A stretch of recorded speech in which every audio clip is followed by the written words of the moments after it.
À ce moment-là, ses disciples rentrèrent, et ils furent très surpris de le voir parler avec une femme.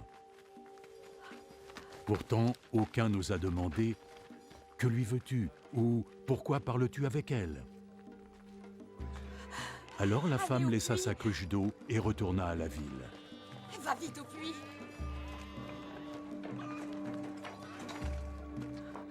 Venez vite. Venez voir l'homme qui m'a raconté tout mon passé. Venez. Le Messie, c'est peut-être le Messie. Le Messie?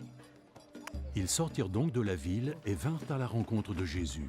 Pendant ce temps, les disciples priaient Jésus, leur maître, de se nourrir. Maître, il faut manger quelque chose. Mais il leur répondit... J'ai à manger une nourriture que vous ne connaissez pas. Alors les disciples commencèrent à se demander les uns aux autres, quelqu'un lui aurait-il apporté à manger? Ma nourriture, c'est d'obéir à la volonté de celui qui m'a envoyé et d'achever la tâche qu'il m'a confiée. Je vous entends dire, encore 4 mois et ce sera la moisson. Mais moi, je vous dis, regardez bien les champs. Les grains sont mûrs et fins, prêts à moissonner.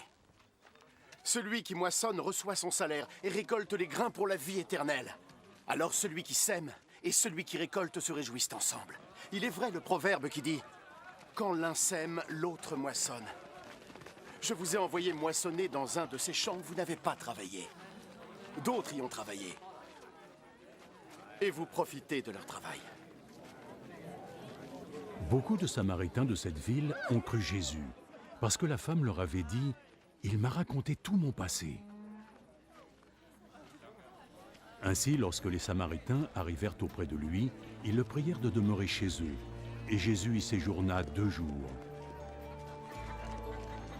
Beaucoup ont cru en lui grâce à ses propres paroles, et il disait à la femme « Ce n'est pas à cause de ce que tu nous as dit que nous croyons, mais parce que nous l'avons entendu nous-mêmes. Et nous savons que c'est vraiment lui, le Sauveur du monde. »